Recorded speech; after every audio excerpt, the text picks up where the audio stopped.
तो दोस्तों आज की इस वीडियो में हम बात करने जा रहे हैं द बी कीपर 2 नाम की इस मूवी के बारे में, जो कि अपकमिंग हमें देखने को मिलने वाली है। जी हाँ दोस्तों, द बी कीपर जो कि हमें अभी हाल ही में 2025 में देखने को मिली थी, उसकी सक्सेस के बाद 2026 में यानी अपकमिंग पार्ट 2 इसका कंफर्म कर दिया गया था, जो कि हमें कंफर्म देखने को मिलने वाला है। तो आज हम इसके दूसरे पार्ट के बारे में ही बात करेंगे, इसके pre production, releasing, casting fact, detail update, सारी कुछ इन्फॉर्मेशन आपको इसी वीडियो में बताने वाले हैं। तो आप वीडियो को लाइक कर दें, आगे मैं इसकी और इन्फॉर्मेशन आपको बताता हूँ। द बीकीपर 2 एक आगामी एक्शन थ्रिलर फिल्म है जिसका निर्देशन टीमो ज़ाहान्तो ने किया है और इसकी पटकथा उमैर अलीम ने लिखी है।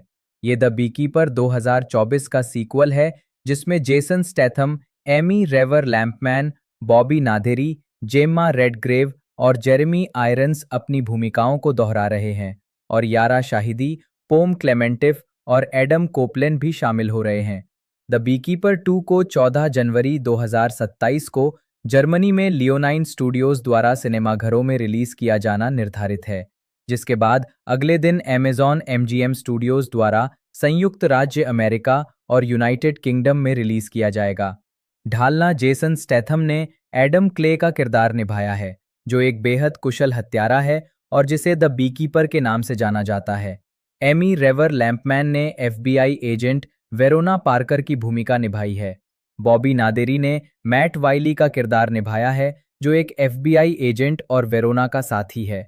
जेम्मा रेडग्रेव ने जेसिका डैनफोर्थ, संयुक्त राज्य अमेरिका की राष्ट्रपति की भूमिका निभाई। जेरेमी आयरन्स ने वालेस वेस्टविल्ड की भूमिका निभाई है, जो पूर्व सीआईए निदेशक हैं और अब डैनफोर्थ एंटरप्राइजेस के सुरक्षा प्रमुख हैं। यारा शाहिदी, पोम क्लेमेंटिएफ, एडम कोपलैंड उत्पादन फरवरी 2025 में ये घोषणा की गई कि द बीकीपर के सीक्वल पर काम चल रहा है, जिसका निर्देशन टीमो ज़ाहान्तो करेंगे और कर्ट विमर पटकथा लिखेंगे। जेसन स्टैथम एडम क्ले के रूप में अपनी भूमिका दोहराएंगे और साथ ही फिल्म के निर्माता भी होंगे। मई 2025 में पटकथा लेखन के लिए विमर की जगह उमैर अलीम को नियुक्त किया गया। सितंबर में ये घोषणा की गई कि जेरेमी आयरन्स वैलेस वेस्टविल्ड के रूप में अपनी भूमिका दोहराएंगे। Amy Raver Lampman, Bobby Naderi, Gemma रेडग्रेव, यारा शाहिदी, पोम क्लेमेंटिफ और एडम कोपलैंड उसी महीने बाद में कलाकारों में शामिल हुए। फिल्माने मुख्य फोटोग्राफी 26 सितंबर 2025 को शुरू हुई और प्रोडक्शन शेपर्टन स्टूडियो में हुआ। कैलन ग्रीन छायाकार के रूप में काम करते हैं, जो नोबडी 2 के बाद जाजंतो के साथ उनका दूसरा सहयोग है। 29 नवंबर को जाजंतो ने इंस्टाग्राम के माध्यम से घोषणा की कि फिल्म की शूटिंग पूरी हो गई है। मुक्त करना द बीकीपर 2 को अमेज़न एमजीएम स्टूडियो द्वारा 15 जनवरी 2027 को विश्व स्तर पर रिलीज किया जाना निर्धारित है। मई 2025 में ये पुष्टि की गई कि अमेज़न एमजीएम स्टूडियो सीक्वल के वितरक के रूप में वापसी करेगा, जिसने $50 मिलियन से अधिक में विश्वव्यापी अधिकार हासिल किए। नवंबर 2025 में ये घोषणा की गई कि ब्लैक बेयर पिक्चर्स मध्य पूर्व, उत्तरी अफ्रीका और एशिया के लिए अमेरिकन फिल्म मार्केट में फिल्म की बिक्री का प्रबंधन करेगा, जबकि अमेज़न एमजीएम अन्य सभी अधिकार अपने पास रखेगा। मार्च 2026 में लियोनाइन स्टूडियोज, जिसने जर्मनी में पहली फिल्म का वितरण भी किया था, ने जर्मन भाषी यूरोप के लिए सीक्वल के वितरण अधिकार प्राइम वीडियो द्वारा रखे गए पे ऑन विंडो को छोड़कर हासिल कर लिए और इसे 14 जनवरी 2027 को जर्मनी में सिनेमाघरों में रिलीज करने की योजना बनाई। तिमोथी ज़ाहान्तो, इंडोनेशियाई, जन्म 4 सितंबर 1980, एक इंडोनेशियाई फिल्म निर्माता हैं जो मुख्य रूप से हॉरर और एक्शन शैली की फिल्मों के लिए जाने जाते हैं। ज़ाहान्तो फिल्म निर्माण कंपनी मेरा प्रोडक्शन के मालिक हैं। अपनी फिल्मों के निर्देशन, निर्माण और लेखन के अलावा ज़ाहान्तो अपने मित्र और साथी फिल्म निर्माता कीमो स्टैम्बॉयल के साथ द मो ब्रदर्स की जोड़ी के रूप में भी जाने जाते हैं।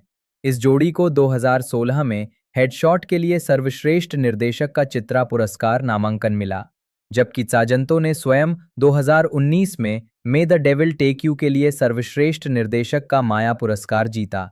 प्रारंभिक जीवन टीमो ने ऑस्ट्रेलिया के स्कूल ऑफ विजुअल आर्ट्स में शिक्षा प्राप्त की, जहां उनकी मुलाकात भविष्य के सहयोगी कीमो स्टैम्बॉयल से हुई।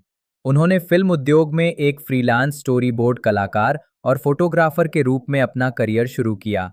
उन्होंने एल्फ्रेड हिचकॉक की साइको और टॉमी ली वॉलेस द्वारा 1990 में स्टीफन किंग की इट के रूपांतरण को अपने प्रमुख प्रेरणा स्रोत के रूप में उद्धृत किया है। आजीविका 2007-2017 करियर की शुरुआत द मो ब्रदर्स और सिट्रा अवार्ड के लिए नामांकित। मुख्य लेख मो ब्रदर्स चाहजंतो और स्टैम्बोएल 2009 में अपनी पहली फीचर फिल्म मैकाब्रे स्थानीय बाजार में रुमा दारा के नाम से जानी जाती है के निर्देशन और लेखन के लिए प्रसिद्ध हुए। ये फिल्म उनकी 2007 की लघु फिल्म दारा पर आधारित है, जिसे 2008 की संकलन फिल्म तकुत फेसेस ऑफ फियर में शामिल किया गया था। इसमें जूली एस्टेले, शरीफा दानिश, एरियो बायू, अमिंग और सिगी विमला ने अभिनय किया है। मैकाब्रे को खूब समीक्षाएं मिली और इसने अंतर्राष्ट्रीय और स्थानीय फिल्म समारोहों से कई पुरस्कार जीते, जिसमें दानिश को मुख्य किरदार के रूप में उनके अभिनय के लिए प्रशंसा मिली। चाहजंतो और स्टैम्बोएल जोको अनवर की फिल्म द फॉरबिडन डोर में हिरोसासे के संरक्षकों में दिखाई दिए। 2012 में उन्होंने अन्य फिल्म निर्माताओं के साथ anthology film the ABCs of death में एक सेगमेंट का निर्देशन किया, जिनमें नाचो विगालोंडो, बंजोंग पिस्संथानकुन, बेन व्हीटली, नोबोरू इगुची, टी वेस्ट और योशिहिरो निशिमुरा शामिल थे। अगले वर्ष उन्होंने हॉरर एंथोलॉजी फिल्म VHS2 में शामिल सेफ हेवन नामक एक सेगमेंट पर काम किया, जिसका प्रीमियर 2013 सनडांस फिल्म फेस्टिवल में हुआ था। ज़ाहांतो ने 2011 की action hit film the red के निर्देशक गैरेथ इवांस के साथ इस सेगमेंट का सहनिर्देशन और सहलेखन किया। 2014 में जाजंतो ने स्टैम्बोएल के साथ द मो ब्रदर्स के रूप में फिर से मिलकर जापानी इंडोनेशियाई हॉरर थ्रिलर फिल्म किलर्स का निर्देशन, निर्माण और लेखन किया। इस फिल्म में जापान और इंडोनेशिया दोनों के कलाकार हैं, जिनमें काजुकी कितामुरा, ओका अंतारा, रिन ताकानाशी, लूना माया, रे साहेतापी, AP कुसनंदर और तारा बासरो शामिल हैं। इसका प्रीमियर 2014 सनडांस फिल्म फेस्टिवल में हुआ और रिलीज होने पर इसे सकारात्मक समीक्षा मिली। रॉटन टोमेटोज पर इसे 73% फ्रेश स्कोर मिला। इस जोड़ी ने 2016 में फिर से मिलकर एक्शन फिल्म हेडशॉट रिलीज की, जिसमें द रेड के स्टार इको उवैस और माया पुरस्कार विजेता अभिनेत्री चेल्सी इस्लान मुख्य भूमिकाओं में थे, जबकि सनी पैंग, जूली एस्टेले, जैक ली, ब्रॉन्ट पलारे और एरियो बायू सहायक भूमिकाओं में थे। 2018 वर्तमान एकल कार्य अतिरिक्त मान्यता माया पुरस्कार। स्टैम्बोएल के साथ द मो ब्रदर्स के रूप में अपने काम से विराम लेते हुए चाजंतो ने 2018 में may the devil take you के साथ अलौकिक हॉरर शैली में कदम रखा। ये एकल निर्देशक के रूप में उनकी पहली फीचर फिल्म है। सकारात्मक समीक्षाओं के साथ रिलीज हुई इस फिल्म में उन्होंने चेल्सी इस्लान, रे साहेतापी और शरीफा दानिश के साथ फिर से काम किया। उसी वर्ष बाद में उन्होंने the night comes for us release की, जो हांगकांग के 1980 के दशक के सिनेमा को श्रद्धांजलि के रूप में उनके द्वारा लिखित पटकथा पर आधारित थी। ये फिल्म इंडोनेशिया की पहली नेटफ्लिक्स ओरिजिनल प्रोडक्शन है और इसे आलोचकों से 91% रेटिंग के साथ रॉटन टोमेटोज पर सराहना मिली। फिल्म में शीर्ष एक्शन स्टार जो तस्लीम और इको उवैस हैं, जिनके साथ उन्होंने पहले हेडशॉट में काम किया था। सहायक भूमिकाओं में उन्होंने उन अभिनेताओं को लिया जो उनके लगातार सहयोगी बन गए हैं, जैसे जूली एस्टेले, जैक ली, सनी पैंग, अभिमाना आर्य सत्या, हन्ना अल राशिद, शरीफा दानिश और AP कुसनंदर। चित्रा पुरस्कार विजेता अभिनेत्री डियान सस्त्रो वार्डोयो ने भी तस्लीम द्वारा निभाए गए मुख्य किरदार का पीछा करने के लिए नियुक्त एक हत्यारे के रूप में सह अभिनय किया, जो एक्शन शैली में उनका पहला प्रयास था। फरवरी 2020 में चिजाजंतो ने May the devil take You का sequel May the devil take you 2 release किया, जिसमें इस्लान ने मुख्य किरदार निभाया। ये फिल्म सिनेमाघरों में और बाद में इंडोनेशिया में डिज्नी प्लस हॉटस्टार पर रिलीज हुई, जबकि शेडर ने अमेरिकी वितरण अधिकार लिए। इसे आलोचकों से मिली-जुली समीक्षाएं मिली। इस फिल्म के लिए चिजाजंतो को 2020 माया अवार्ड्स में सर्वश्रेष्ठ निर्देशक और सर्वश्रेष्ठ रूपांतरित पटकथा के लिए नामांकन मिला। आगामी परियोजनाएं। सितंबर 2018 में तजाजंतो ने ट्विटर पर संकेत दिया कि वो एक्शन थ्रिलर कॉमिक बुक जेईटेवू जॉइंट टैक्टिकल इंटेलिजेंस यूनिट को एक फीचर फिल्म में रूपांतरित करने पर काम कर रहे हैं। अप्रैल 2019 में तजाजंतो द्वारा इंस्टाग्राम पर एक और टीजर पोस्ट करने के बावजूद परियोजना की आधिकारिक तौर पर पुष्टि नहीं की गई है। तजाजंतो ने यह भी पुष्टि की है कि उन्होंने अपने दोस्त और सहयोगी एरोन स्टीवर्ट आन के साथ मिलकर the night comes for us में जूली एस्टेले के किरदार पर आधारित एक spin off film night of the operator की पटकथा लिखी है। हालांकि कोई आधिकारिक पुष्टि नहीं हुई है, तजाजंतो और स्टीवर्ट आन ने जनवरी 2020 में सोशल मीडिया पर लाल पृष्ठभूमि में एस्टेले के किरदार वाला एक पोस्टर साझा किया था। फरवरी 2020 में तजाजंतो ने अपने ट्विटर अकाउंट पर मो ब्रदर्स की 2009 की हिट फिल्म मैकाब्रे के सीक्वल का संकेत देते हुए एक पोस्ट किया। अप्रैल 2020 में साथ ही इंडोनेशियाई फिल्म निर्माता जोको अनवर के साथ एक पॉडकास्ट में तजाजंतो ने बताया कि हालांकि फिल्म समारोहों में हिट रही, लेकिन आर्थिक रूप से उतनी सफल नहीं रही और वो और स्टैम्बॉयल केवल तभी सीक्वल बनाएंगे जब उन्हें कोई ऐसी कहानी मिलेगी जो उनके आदर्शों के अनुरूप हो। May the devil take you 2 की रिलीज के बाद तजाजंतो ने अक्टूबर 2020 में घोषणा की कि may the devil take you the जाल नामक एक सीक्वल प्री प्रोडक्शन में है, जिसमें इस्लान और दानिश ने संकेत दिया है कि वे घोषणा के जवाब में अपनी अपनी भूमिकाओं को फिर से निभाएंगे। 2018 में जहाजंतो को कॉमिक बुक चरित्र सी बूटा दारी गुआ हंटू के लाइव एक्शन रूपांतरण the blind of the phantom cave angels eyes के बुमिलंगेट सिनेमैटिक यूनिवर्स फिल्म रूपांतरण के निर्देशक के रूप में घोषित किया गया था। निर्माण 2020 की शुरुआत में शुरू होने वाला था, लेकिन कोविड-19 महामारी के कारण इसमें देरी हुई। अफवाह है कि इको उवैस मुख्य किरदार के रूप में अभिनय करेंगे। ये बुमिलंगेट सिनेमैटिक यूनिवर्स फिल्म के वॉल्यूम 1 का हिस्सा है। फरवरी 2021 में जहांतो को दक्षिण कोरियाई blockbuster hit train to Busan के रीमेक का निर्देशन करने की घोषणा की गई, जिसका निर्माण James Wan New Line Cinema के लिए कर रहे थे। नवंबर 2021 में उन्हें HBO मैक्स के लिए अंडर सीज के रीबूट का निर्देशन करने के लिए नियुक्त किया गया।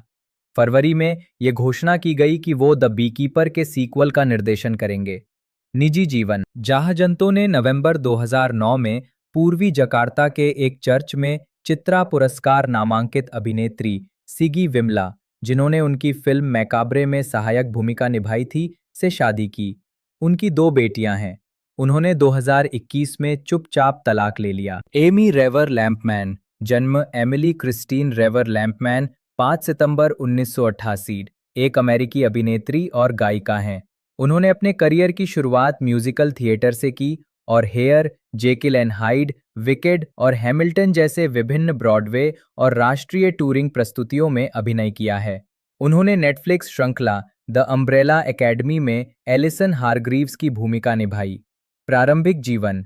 रेवर लैम्पमैन का जन्म और पालन पोषण नॉरफॉक, वर्जीनिया में हुआ था। उन्हें नवजात शिशु के रूप में गोद लिया गया था।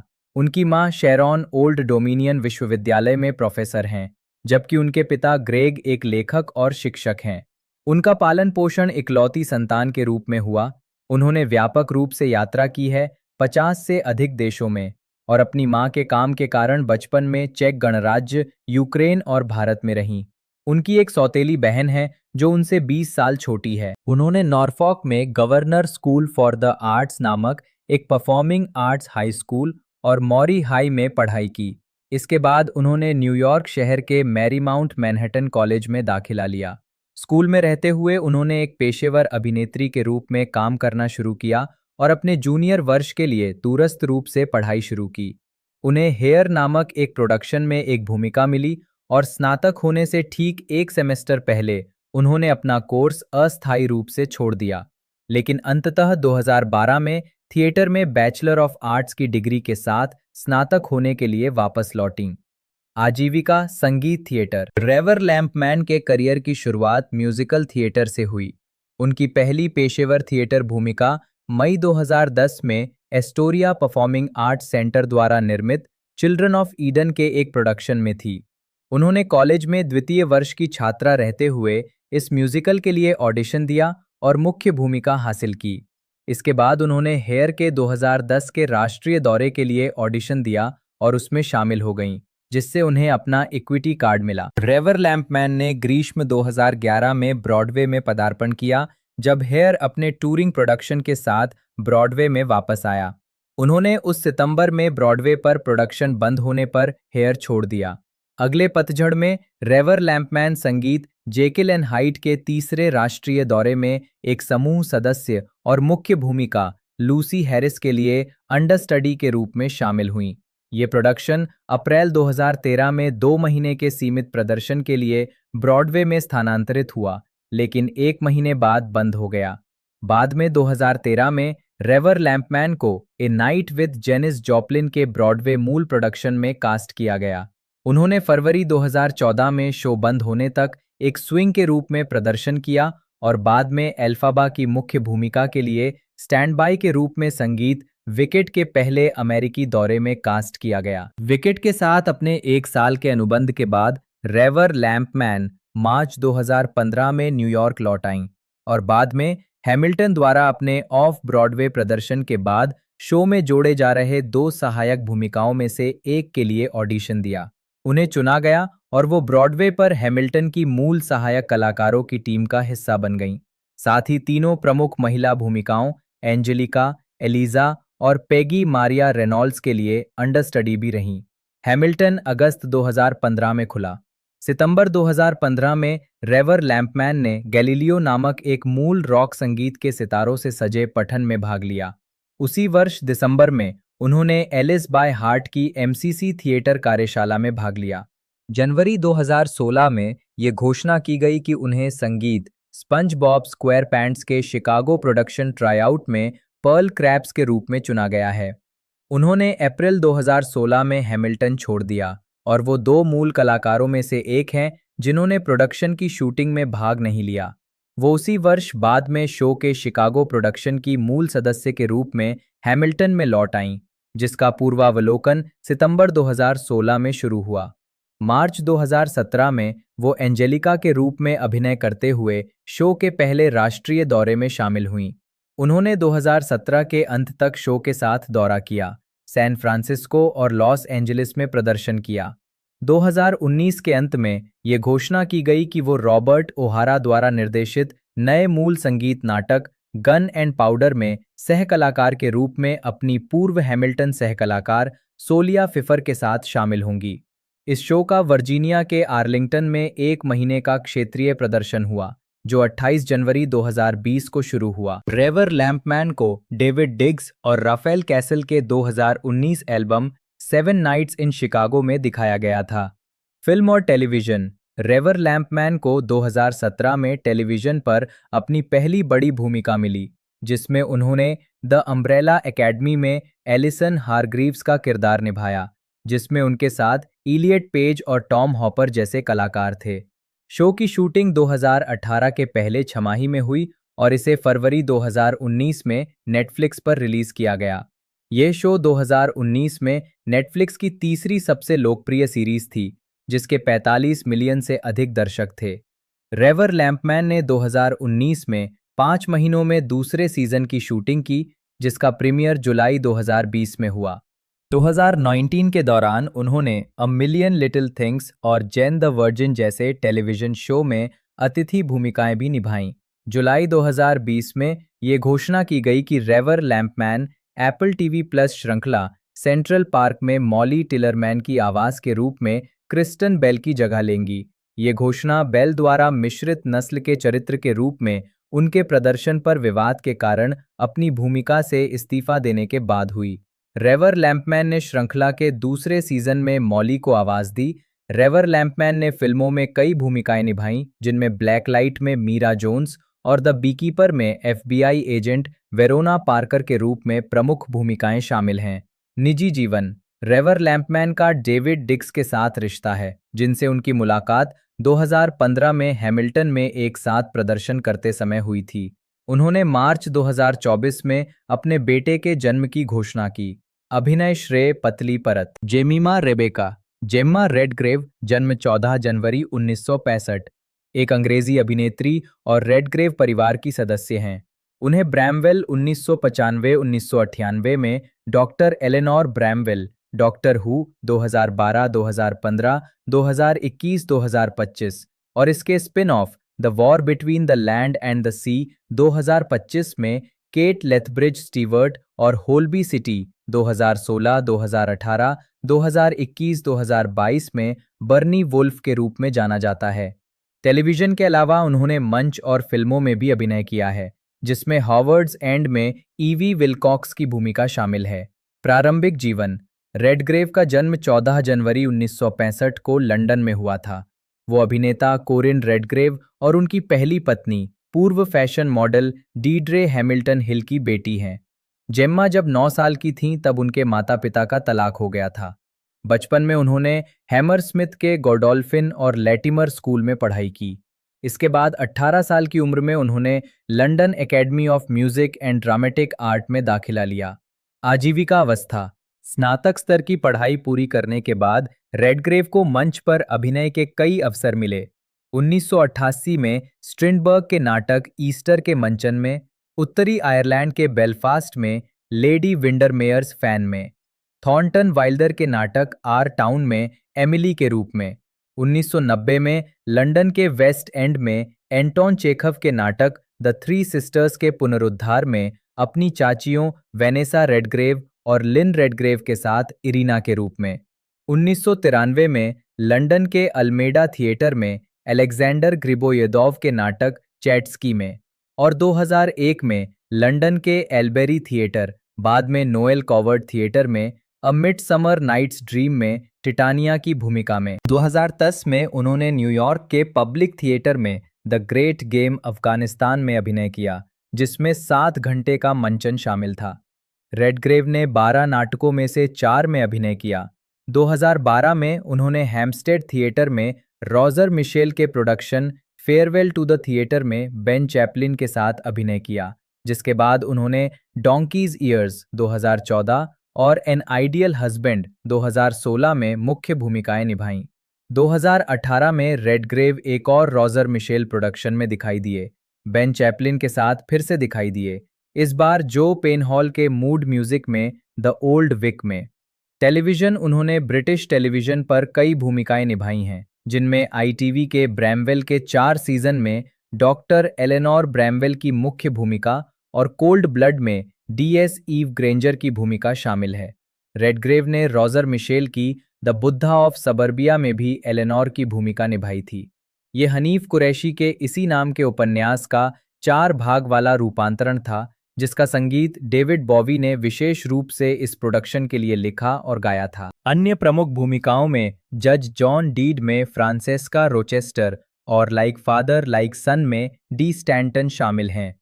2007 में उन्होंने मैन्सफील्ड पार्क में लेडी बर्ट्राम और वेकिंग द डेड में सोफी वॉल की भूमिका निभाई, जिसके बाद 2009 में सैली वेनराइट द्वारा लिखित श्रृंखला अनफॉरगिवन में उनकी उपस्थिति रही। 2013 में वो बीबीसी वन ड्रामा श्रृंखला फ्रैंकी में डॉक्टर जो इवांस के रूप में भी दिखाई दी। 2016 से 2018 तक रेडग्रेव ने लोकप्रिय बीबीसी मेडिकल ड्रामा ओल्बी सिटी में पूर्व आरएएमसी सर्जन मेजर बेरेनिस वोल्फ की भूमिका निभाई। 2019 में वो आईटीवी के ग्रांड चेस्टर के कलाकारों में अमेलिया के रूप में शामिल हुईं, जो शो के मुख्य किरदार रेव विल डेवनपोर्ट की मां हैं। 31 अगस्त 2021 को उन्होंने बर्नी वोल्फ के रूप में ओल्बी सिटी में अप्रत्याशित वापसी की।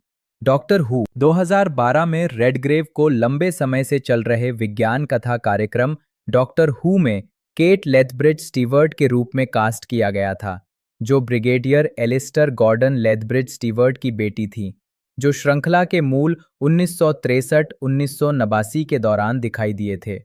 11वें डॉक्टर मैट स्मिथ के साथ द पावर ऑफ 3 2012 में पहली बार दिखाई देने वाली केट काल्पनिक सैन्य संगठन यूनिट की कमांडर इन चीफ हैं। ये भूमिका उनके पिता ने अपनी सेवानिवृत्ति से पहले निभाई थी। ये किरदार 50वीं वर्षगांठ के विशेष episode The Day of the Doctor 2013 में वापस आया, जिसका दुनिया भर के 94 देशों में टेलीविजन और सिनेमाघरों में एक साथ प्रसारण किया गया और इसने एक टीवी नाटक के अब तक के सबसे बड़े सिमुलकास्ट के लिए गिनीज वर्ल्ड रिकॉर्ड अर्जित किया। केट डॉक्टर हू में एक आवर्ती चरित्र बन गई। रेडग्रेव ने 12वें पीटर कैपाल्डी, 13वें जोडी विटेकर, 14वें डेविड टेनेंट और 15वें नकुटी गटवा डॉक्टरों के साथ एपिसोड में भूमिका को दोहराया। साथ ही 2025 स्पिन ऑफ श्रृंखला The War Between the Land and the Sea. इसके अतिरिक्त रेडग्रेव ने Big Finish audio drama spin off unit The New Series में केट की भूमिका में मुख्य भूमिका निभाई, जिसमें उनके साथ इंग्रीड ओलिवर ओसगुड के रूप में थीं, जिनके साथ रेडग्रेव डॉक्टर हू में कई बार स्क्रीन पर दिखाई दी थीं और अन्य स्पिन ऑफ ऑडियो नाटकों में भी केट की भूमिका निभाती रहीं। रेडग्रेव ने डॉक्टर हू टाइम फ्रैक्चर के एक प्रोमो वीडियो में भी केट की भूमिका निभाई, जो एक इमर्सिव अनुभव है जो अप्रैल 2021 में लंदन में शुरू हुआ था। निजी जीवन। जेम्मा रेडग्रेव अपने पिता कोरिन और चाचियों लिन और वेनेसा के साथ पोएम्स फ्रॉम ग्वांतानामो प्रदर्शनी में 2007 में। रेडग्रेव ने 1992 में मैट्रिक्स चैम्बर्स के एक बैरिस्टर टिम ओवेन से शादी की। 1994 में उनका एक बेटा गैब्रियल हुआ। ये जोड़ा 1997 से अक्टूबर 1998 तक अलग रहा। हालांकि वे फिर से एक हो गए और 2000 में उनका एक और बेटा अल्फी हुआ। बाद में उनका तलाक हो गया। उनका एक भाई ल्यूक रेडग्रेव है जो एक कैमरा ऑपरेटर है और 2 सौतेले भाई ऑर्डन और हार्वे रेडग्रेव हैं। उनकी मां का 1997 में निधन हो गया और उनके पिता का 2010 में निधन हो गया। वो सर माइकल रेडग्रेव और राहेल कैम्पसन की पोती, अभिनेत्रियों वेनेसा रेडग्रेव और लिन रेडग्रेव की भतीजी और जोली रिचर्डसन, कार्लो नीरो और नताशा रिचर्डसन की चचेरी बहन हैं। उनकी सौतेली मां अभिनेत्री कीका मार्खम हैं। फिल्मोग्राफी चाबी। इसका तात्पर्य उन फिल्म या टीवी प्रस्तुतियों से है जो अभी तक रिलीज नहीं हुई हैं। पतली परत। वर्ष शीर्षक भूमिका। निदेशक नोट्स 1988। स्वप्न दानव। Diana Harley Cokeliss 1992। Howards End Evie Wilcox. James Ivory 1994। एक रात का शो। Kate Bill Britten. लघु फिल्म शक्ति और प्रेमी। Emily Aldo Lado 1998। Acid House. Jenny Paul McGuigan 2003। मैं वहां रहूंगा। Rebecca Edmonds Craig Ferguson 2005। Lacey गुलबहार। Charles Sturridge 2007। Mansfield Park. Lady Bertram. Ian B MacDonald 2016। प्यार और दोस्ती। Lady DeCourcy. Whit Stillman 2016। मोटा मजेदार शोक। संतप्त महिला। Harry Mitchell 2021। बांस के लोग। डॉक्टर रोजा हैमिल्टन। पीटर बांस 2023। लाल सफेद और शाही नीला वर्णन। Matthew Lopez 2024। मधुमक्खी पालक अध्यक्ष जेसिका डैनफोर्थ। डेविड आयर 2027। मधुमक्खी पालक 2। टिमोथ जाजंतो। टेलीविजन वर्ष शीर्षक भूमिका नोट्स 1988। अप्रत्याशित की कहानियां। वॉयलेट चारबोनो। एपिसोड मरने का समय 1990। असली शार्लोट। Jeremy John irons. जन्म 19 सितंबर 1948। एक अंग्रेजी अभिनेता हैं। मंच और स्क्रीन पर अपनी भूमिकाओं के लिए जाने जाते हैं। उन्हें अकादमी पुरस्कार, टोनी पुरस्कार, 3 प्राइम टाइम एमी पुरस्कार और 2 गोल्डन ग्लोब पुरस्कार सहित कई पुरस्कार प्राप्त हुए हैं। वे अभिनय के ट्रिपल क्राउन हासिल करने वाले कुछ अभिनेताओं में से एक हैं। आयरन्स ने Bristol Old Vic theatre school में शास्त्रीय संगीत की शिक्षा प्राप्त की और 1959 में मंच पर अपने अभिनय करियर की शुरुआत की। उन्होंने वेस्ट एंड थिएटर की कई प्रस्तुतियों में अभिनय किया, जिनमें शेक्सपियर के नाटक the winter's tale, Macbeth, much ado about nothing, the taming of the shrew और रिचर्ड द्वितीय शामिल हैं। 1984 में उन्होंने टॉम स्टॉपर्ड के नाटक द रियल थिंग से ब्रॉडवे में पदार्पण किया और नाटक में सर्वश्रेष्ठ अभिनेता के लिए टोनी पुरस्कार जीता। उनकी पहली प्रमुख फिल्म भूमिका द फ्रेंच लेफ्टिनेंट्स वुमन 1981 में थी, जिसके लिए उन्हें सर्वश्रेष्ठ अभिनेता के लिए बाफ्टा पुरस्कार नामांकन प्राप्त हुआ। मूनलाइटिंग 1982, बेट्रेयल 1983, द मिशन 1986 और डेड रिंगर्स 1988 जैसी ड्रामा फिल्मों में अभिनय करने के बाद उन्हें रिवर्सल ऑफ फॉर्च्यून 1990 में क्लॉस वॉन बुलो के किरदार के लिए सर्वश्रेष्ठ अभिनेता का अकादमी पुरस्कार मिला। उनकी अन्य उल्लेखनीय फिल्मों में Kafka 1991, damage 1992, M butterfly 1993, die hard with a vengeance 1995, Lolita 1997, the merchant of Venice 2004, kingdom of heaven 2005, inland empire 2006, Appaloosa 2008, margin call 2011, the words 2012 और the man who knew infinity 2015 शामिल हैं। उन्होंने डिज्नी की फिल्म द लायन किंग 1994 में Scar को आवाज दी और DC extended universe 2016-2023 franchise में एल्फ्रेड पेनीवर्थ की भूमिका निभाई। टेलीविजन पर आयरन्स को आईटीवी श्रृंखला ब्राइड्सहेड रिविजिटेड 1981 में चार्ल्स राइडर की भूमिका से पहचान मिली, जिसके लिए उन्हें सर्वश्रेष्ठ अभिनेता के लिए बाफ्टा टीवी पुरस्कार, प्राइम टाइम एमी पुरस्कार और गोल्डन ग्लोब पुरस्कार के लिए नामांकित किया गया। उन्हें एचबीओ मिनी सीरीज एलिजाबेथ आई 2005 में रॉबर्ट डडली, प्रथम अर्ल ऑफ लिसेस्टर के चित्रण के लिए प्राइम टाइम एमी पुरस्कार मिला और एचबीओ की वॉचमैन 2019 में एड्रियन विट की भूमिका के लिए एमी पुरस्कार के लिए नामांकित किया गया। उन्होंने शो टाइम ऐतिहासिक श्रृंखला द बोर्जियाज 2011-2013 में पोप एलेक्जेंडर सिक्स्थ की भूमिका निभाई। अक्टूबर 2011 में उन्हें संयुक्त राष्ट्र के खाद्य और कृषि संगठन का सद्भावना राजदूत नामित किया गया। प्रारंभिक जीवन और शिक्षा। आइल ऑफ वाइट के काउज में 19 सितंबर 1948 को जेरेमी जॉन आयरन्स के रूप में जन्मे। उनके पिता पॉल डूगन आयरन्स एक लेखाकार थे और उनकी माता बारबरा एनी ब्रेरेटॉन ब्राइमर नी शार्प थीं। आयरन्स का एक भाई क्रिस्टोफर जन्म 1943 और एक बहन फेलिसिटी एनी जन्म 1944 हैं। उन्होंने 1962 से 1966 तक डोरसेट के स्वतंत्र शेरबॉर्न स्कूल में शिक्षा प्राप्त की। वे 4 पिलर्स ऑफ विजडम नामक 4 सदस्यीय स्कूल बैंड में ड्रमर और हारमोनिका वादक थे। आजीविका 1959-1979 प्रारंभिक कार्य और रंगमंच की भूमिकाएं। आयरन्स ने Bristol Old Vic theatre school में एक अभिनेता के रूप में प्रशिक्षण लिया और बाद में इसके धन उगाहने वाले अभियान के अध्यक्ष बने। उन्होंने कई नाटकों में अभिनय किया और ब्रिस्टल की सड़कों पर प्रदर्शन किया, इससे पहले कि वे लंदन के मंच पर जॉन द बैप्टिस्ट और डेविड एसेक्स के साथ गॉडस्पेल में जूडास के रूप में दिखाई दिए, जिसका प्रीमियर 17 नवंबर 1971 को राउंड हाउस में हुआ और बाद में विंडहैम थिएटर में स्थानांतरित हो गया, जहां कुल 1128 प्रदर्शन हुए। आयरन्स का टेलीविजन करियर 1970 के दशक की शुरुआत में ब्रिटिश टेलीविजन पर शुरू हुआ, जिसमें बच्चों की श्रृंखला प्ले अवे में उपस्थिति और बीबीसी श्रृंखला नोटोरियस वुमन 1974 में फ्रांस लिस्ट के रूप में भूमिका शामिल है। इससे भी अधिक महत्वपूर्ण बात यह है कि उन्होंने लंदन वीकेंड टेलीविजन के लिए H.E. बेट्स के उपन्यास लव फॉर लीडिया 1977 के 13 भाग वाले रूपांतरण में अभिनय किया और बीबीसी टेलीविजन के लिए हेरोल्ड पिंटर की पटकथा पर आधारित एडन हिगिंस के उपन्यास लैंग्रिश गो डाउन 1978 में पाइप पीने वाले जर्मन छात्र के रूप में अपनी महत्वपूर्ण भूमिका के लिए ध्यान आकर्षित किया, जिसमें जूडी डेंच के साथ उनकी रोमांटिक जोड़ी थी। आयरन्स ने रॉयल शेक्सपियर कंपनी के साथ 1976, 1986, 1987 और 2010 में 3 बार काम किया है। लंदन के वेस्ट एंड में वर्षों की सफलता के बाद आयरन्स ने न्यूयॉर्क में हेनरी के रूप में अपना पदार्पण किया, जो ब्रॉडवे के प्लायमाउथ थिएटर में टॉम स्टॉपर्ड के नाटक द रियल थिंग में ग्लेन क्लोज के साथ एक प्रेम प्रसंग में लिप्त व्यक्ति था। आयरन्स ने नाटक में सर्वश्रेष्ठ अभिनेता के लिए टोनी पुरस्कार जीता।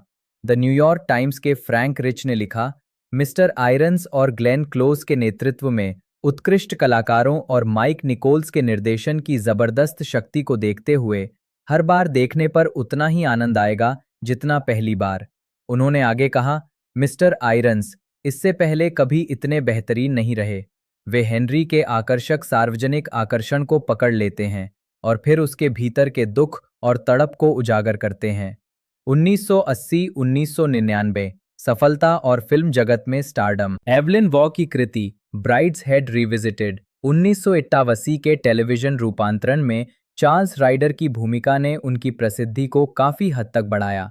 आईटीवी पर पहली बार प्रसारित ये शो सबसे सफल ब्रिटिश टेलीविजन ड्रामा में से एक है, जिसके लिए आयरन्स को सर्वश्रेष्ठ अभिनेता के लिए ब्रिटिश अकादमी टेलीविजन पुरस्कार, प्राइम टाइम एमी पुरस्कार और गोल्डन ग्लोब पुरस्कार के लिए नामांकित किया गया था। ब्राइड्सहेड में उनका एंथनी एंड्रियोस के साथ पुनर्मिलन हुआ, जिनके साथ वे 7 साल पहले द पैलिसर्स में दिखाई दिए थे। लगभग उसी समय उन्होंने मेरिल स्ट्रिप के साथ film the French lieutenants woman 1981 में अभिनय किया। न्यूयॉर्क टाइम्स के विंसेंट कैनबी ने उनकी तुलना युवा लॉरेंस ओलिवियर से करते हुए लिखा, श्री आयरन्स आज के उन गिने चुने अभिनेताओं में से एक प्रतीत होते हैं जो विक्टोरियन प्रेमी के रूप में इतने विश्वसनीय हो सकते हैं, जो खुद को अपने समय से आगे समझता है, डार्विन का अनुयायी है और अपने विशेषाधिकार प्राप्त वर्ग का एक सामाजिक रूप से प्रबुद्ध सदस्य है, लेकिन अंततः पाता है कि उसे अभी भी बहुत आगे जाना है। इन बड़ी सफलताओं के बाद उन्होंने जेर्जी स्कोलिमोव्स्की की स्वतंत्र फिल्म मूनलाइटिंग 1982 में दक्षिण पश्चिम लंदन के ट्विकेनहैम क्षेत्र में काम करने वाले एक निर्वासित पोलिश भवन ठेकेदार की मुख्य भूमिका निभाई। आयरन्स ने 1980 में निजिंस्की से अपने फिल्मी करियर की शुरुआत की। इसके अलावा वो 1986 में कान पाल्मे डियोर विजेता द मिशन और 1988 में डेविड क्रॉनबर्ग की डेड रिंगर्स में जेनेविव बुजोल्ड के साथ जुड़वा स्त्री रोग विशेषज्ञों की दोहरी भूमिका में दिखाई दिए। आयरन्स को उसी वर्ष न्यूयॉर्क फिल्म क्रिटिक्स सर्कल से डेड रिंगर्स के लिए सर्वश्रेष्ठ अभिनेता का पुरस्कार मिला। 23 मार्च 1991 को उन्होंने अमेरिका में एनबीसी पर सैटरडे नाइट लाइव की मेजबानी की और Sherlock Holmes surprise party sketch में शर्लक होम्स के रूप में दिखाई दिए। 1985 में आयरन्स ने कार्ली साइमन और उनके बेहद प्रचारित एकल टायर्ड ऑफ बीइंग ब्लॉन्ड के लिए एक संगीत वीडियो निर्देशित किया और 1994 में उन्होंने इलास्टिका के हिट एकल कनेक्शन के वीडियो में एक कैमियो भूमिका निभाई। 1999 में आयरन्स ने अन्य संगीत प्रस्तुतियों में भी अपना योगदान दिया है, जिनमें डैम पैगी एशक्रॉफ्ट के साथ विलियम वॉल्टन का फेक इट, संगीतकार द्वारा संचालित स्ट्राविंस्की का द सोल्जर्स टेल और 1987 में डैम किरी ते कानावा के साथ लर्नर और लोवे के माई फेयर लेडी के गीत शामिल हैं, जिन्हें डेक्का लेबल पर रिलीज किया गया था। 1994 में उन्होंने वॉल्ट डिज्नी की animated film the lion king 1994 में खलनायक स्कार को अपनी विशिष्ट आवाज दी, जो उनकी सबसे प्रसिद्ध फिल्म भूमिकाओं में से एक बन गई। फिल्म में आयरन्स ने बी प्रिपेयर्ड के कुछ अंश गाए। उन्होंने Matthew Broderick, Nathan Lane, James Earl Jones, Rowan Atkinson और वूपी गोल्डबर्ग के साथ अभिनय किया। आयरन्स ने तब से डिज्नी वर्ल्ड के 3 आकर्षणों के लिए वॉइस ओवर प्रदान किया है। उन्होंने अक्टूबर 1994 से जुलाई 2007 तक फ्लोरिडा के एपकोट में विशाल जियोडेसिक ग्लोब में स्थित स्पेसशिप अर्थ राइड का वर्णन किया। वे डिज्नीलैंड पेरिस के वॉल्ट डिज्नी स्टूडियो पार्क में studio tram tour behind the magic के अंग्रेजी कथावाचक भी थे। उन्होंने पूर्व डिज्नी आकर्षण द टाइम कीपर के अंग्रेजी संस्करण में एच.जी. वेल्स को आवाज दी। उन्होंने फैंटास्मिक में स्कार के रूप में अपनी भूमिका को भी दोहराया।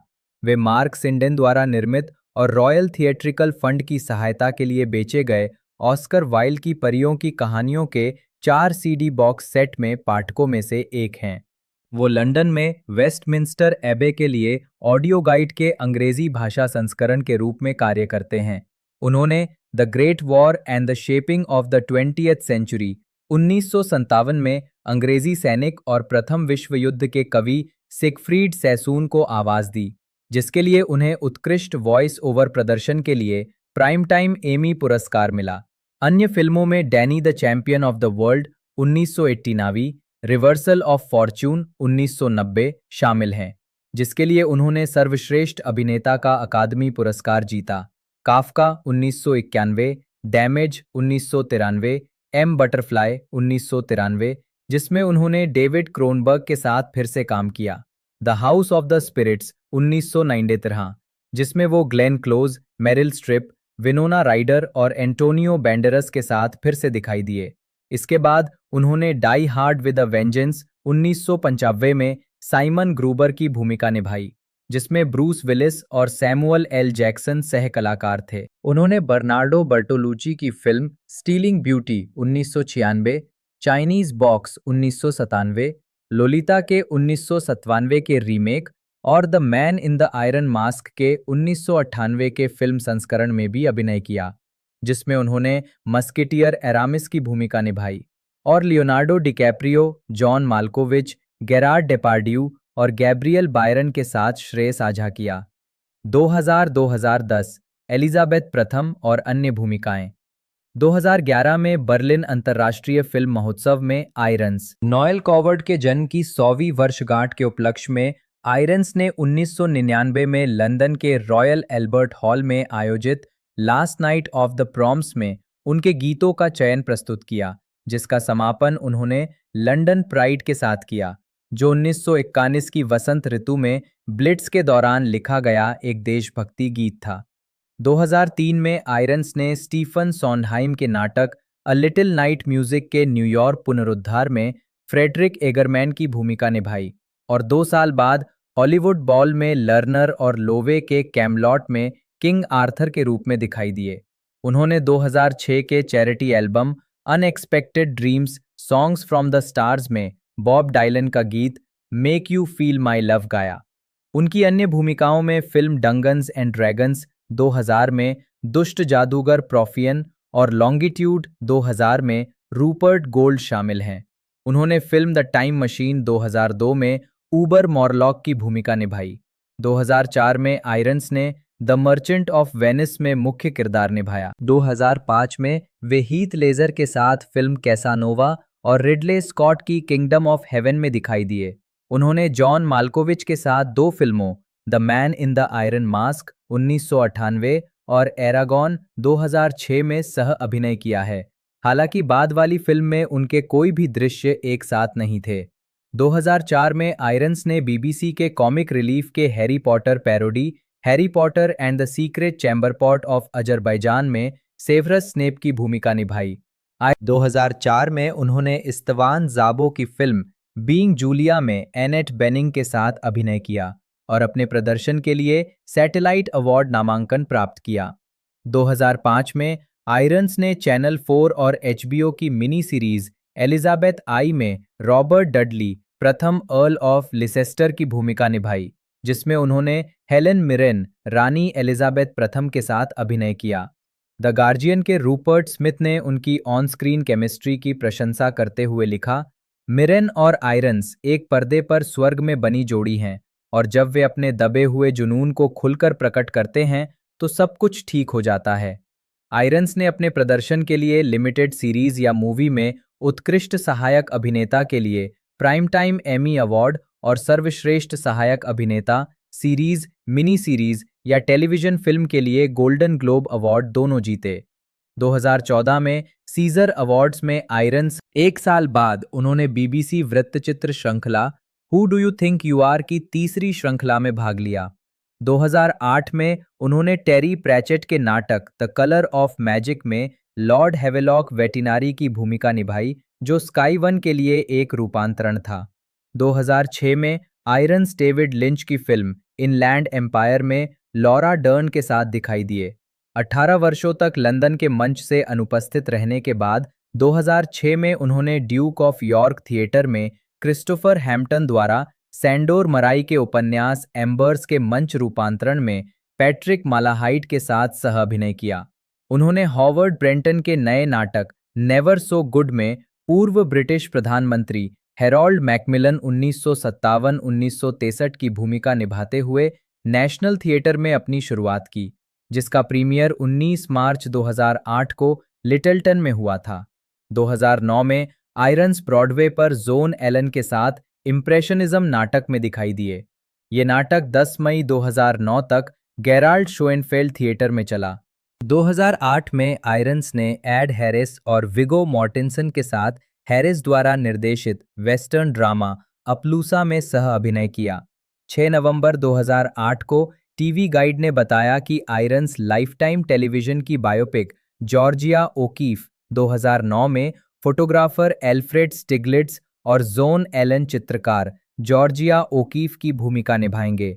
अपने अभिनय के लिए उन्हें सर्वश्रेष्ठ अभिनेता, मिनी सीरीज या टेलीविजन फिल्म के लिए गोल्डन ग्लोब पुरस्कार और मिनी सीरीज या टेलीविजन फिल्म में उत्कृष्ट अभिनेता के लिए स्क्रीन एक्टर्स गिल्ड पुरस्कार के लिए नामांकित किया गया था। 2008 में दो शोधकर्ताओं, एक भाषाविद और एक ध्वनि इंजीनियर ने 50 आवाज़ों के नमूने के आधार पर आयरन्स और एलन रिकमैन की आवाज़ों के संयोजन को सही आवाज़ पाया। संयोग से दोनों अभिनेताओं ने डाई हार्ड फिल्मों की श्रृंखला में भाइयों की भूमिका निभाई थी। 200 शब्द प्रति मिनट की गति से बोलते हुए और वाक्यों के बीच 1.2 सेकंड का विराम लेते हुए आयरन्स आदर्श आवाज मॉडल के बहुत करीब आ गए। भाषाविद एंड्रयू लिन ने बताया कि क्यों उनकी गहरी कर्कश आवाज ने श्रोताओं में विश्वास पैदा किया। 2009 में आयरन्स टचटोन के एल्बम विंटर कोस्ट में दिखाई दिए, जिसमें उन्होंने एल्बम के लिए एक कथात्मक परिचय रिकॉर्ड किया। रिकॉर्डिंग फरवरी 2009 में न्यूयॉर्क शहर में उनके ब्रॉडवे नाटक इम्प्रेशनिज्म के पूर्वाभ्यास के दौरान हुई थी।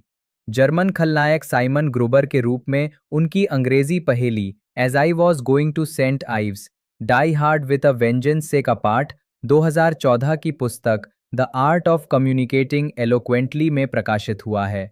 2017 में उन्होंने द मूडी ब्लूज के डेज ऑफ फ्यूचर पास्ट के 50वीं वर्षगांठ टूर के लिए बोले गए अंशों, विशेष रूप से लेट लेमेंट का पाठ किया और वीडियो प्रस्तुति में भी दिखाई देते हैं।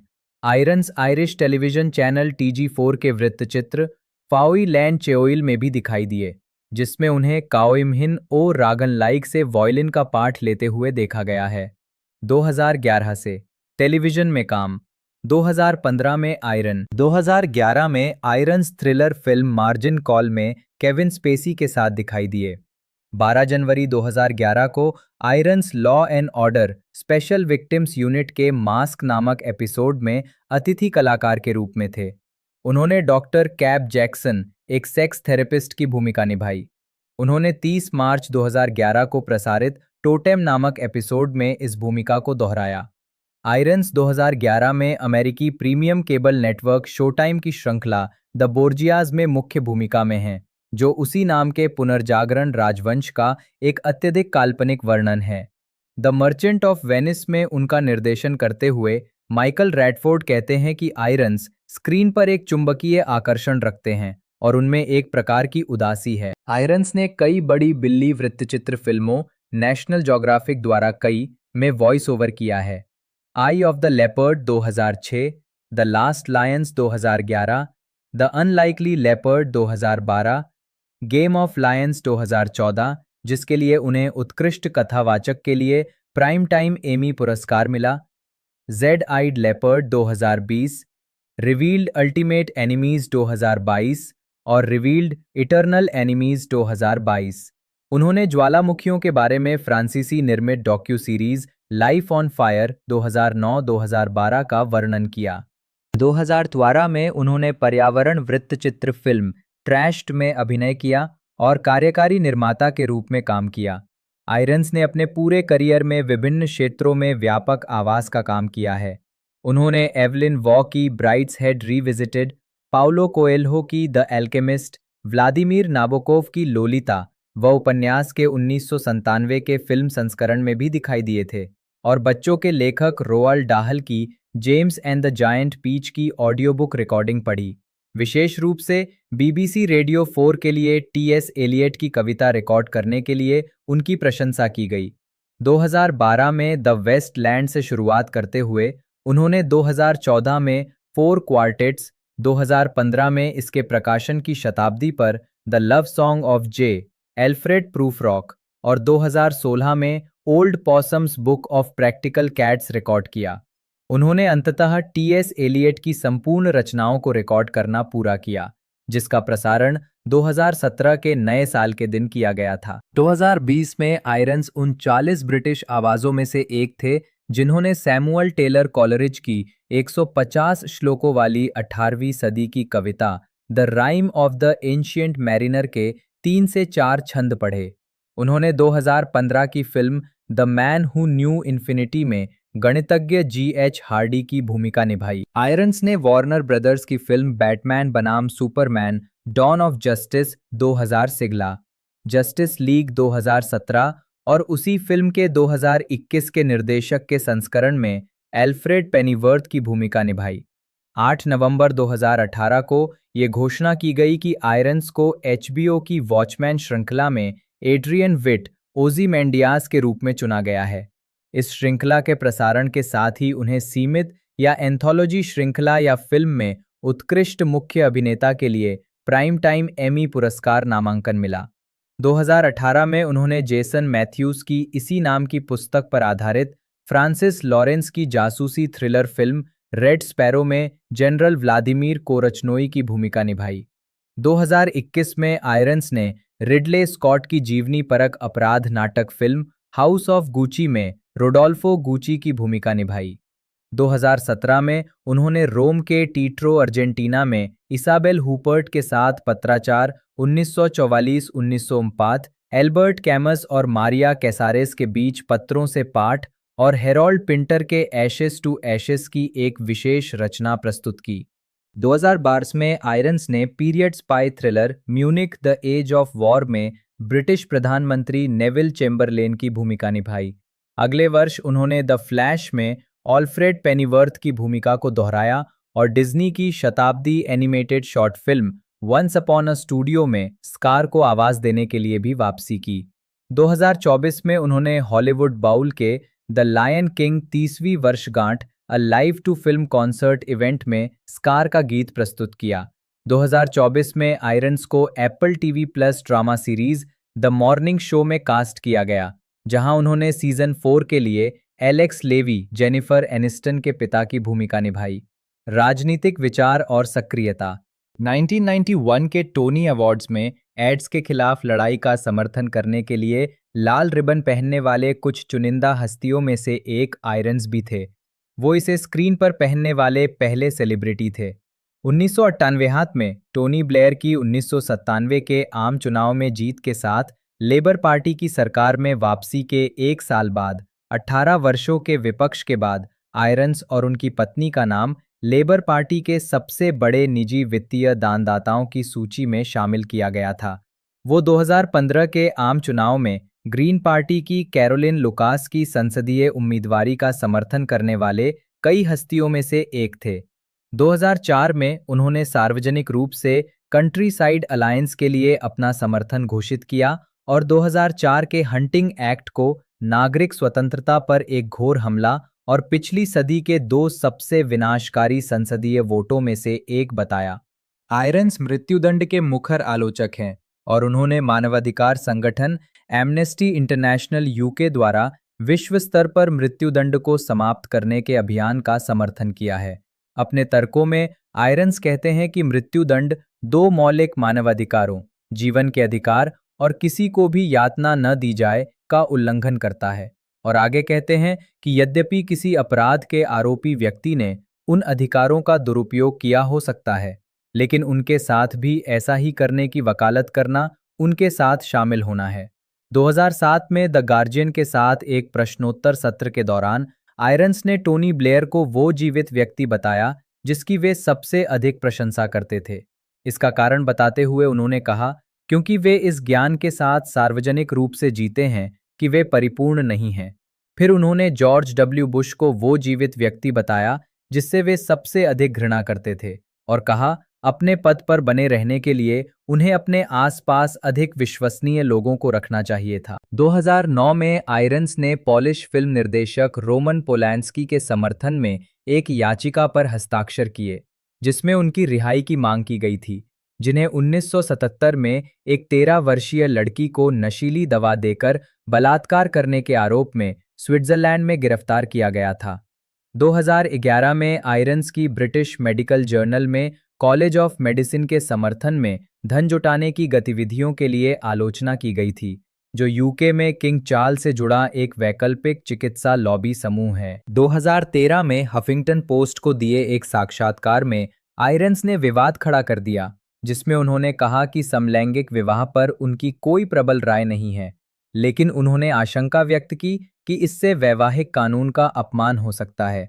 उन्होंने सुझाव दिया कि इसका दुरुपयोग करके पिताओं को अपनी संपत्ति बेटों को सौंपते समय कर देने से छूट मिल सकती है, क्योंकि उनका मानना था कि व्यभिचार संबंधी कानून पुरुषों पर लागू नहीं होंगे। बाद में उन्होंने अपने बयान को स्पष्ट करते हुए कहा कि वे एक ऐसी स्थिति का उदाहरण दे रहे थे जिससे समलैंगिक विवाह की अनुमति देने वाले कानूनों के तहत कानूनी उलझन पैदा हो सकती है, और उनके बयान को गलत समझा गया था। उन्होंने आगे कहा कि कुछ समलैंगिक रिश्ते अपने विषम लैंगिक समकक्षों की तुलना में अधिक दीर्घकालिक, जिम्मेदार और बच्चों के पालन पोषण में अधिक स्वस्थ होते हैं।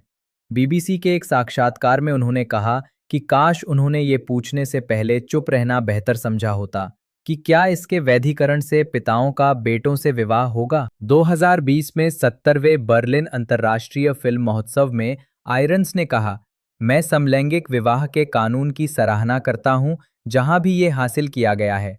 मुझे उम्मीद है कि ऐसा प्रबुद्ध कानून अधिक से अधिक समाजों में फैलता रहेगा। आयरन्स गर्भपात की कानूनी उपलब्धता का समर्थन करते हैं। उनका कहना है कि महिलाओं को निर्णय लेने की अनुमति होनी चाहिए। आयरन्स ने गर्भपात विरोधी से भी सहमति जताई और उनके हवाले से कहा गया कि चर्च का इसे पाप कहना सही है। 2020 में आयरन्स ने कहा, मैं महिलाओं के गर्भपात कराने के अधिकार का तहे दिल से समर्थन करता हूं, यदि वे ऐसा निर्णय लें। निजी जीवन। किल्को कैसल का निर्माण लगभग 1450 में डरमोड मैकार्थी कबीले द्वारा किया गया था। आयरन्स ने 28 जून 1970 रविवार को किर्बी मुक्स्लो में जूली हेलम नी स्मिथ से शादी की, लेकिन अगले ही साल उनका तलाक हो गया। उन्होंने 28 मार्च 1978 को आयरिश अभिनेत्री सिनाड कुसैक से शादी की। उनके दो बेटे हैं, सैमुअल सैम आयरन्स, जन्म 1978, जो एक मनोचिकित्सक के रूप में काम करते हैं और जिन्होंने अपने पिता के साथ Danny the champion of the world में सह अभिनय किया, और मैक्सिमिलियन मैक्स आयरन्स, जन्म 1985, जो एक अभिनेता भी हैं। आयरन्स के दोनों बेटे अपने पिता के साथ फिल्मों में दिखाई दिए हैं। आयरन्स की पत्नी और बच्चे कैथोलिक हैं। आयरन्स को भी एक अभ्यास करने वाले कैथोलिक के रूप में वर्णित किया गया है। फिर भी उन्होंने कहा है, मैं चर्च ज्यादा नहीं जाता क्योंकि मुझे किसी समूह का हिस्सा बनना पसंद नहीं है और मैं पाप स्वीकारोक्ति या ऐसी किसी चीज में विश्वास नहीं करता, लेकिन मैं अपनी कमियों को पहचानने की कोशिश करता हूँ और कभी-कभी प्रार्थना सभाओं में जाता हूँ। मैं ऐसा व्यक्ति नहीं बनना चाहता जिसका कोई आध्यात्मिक पक्ष न हो, क्योंकि खरीदारी के अलावा जीवन में पोषण देने वाली कोई चीज नहीं है। अन्यत्र उन्होंने ज़ेन ध्यान के अपने अभ्यास का वर्णन किया है। जेरेमी आयरन्स आयरलैंड के कॉर्क काउंटी में बैलीडेहोप के पास किल्को कैसल के मालिक हैं और उन्होंने महल को पारंपरिक गेरू रंग से रंगवाया था, जिसे गलती से गुलाबी बताया गया था।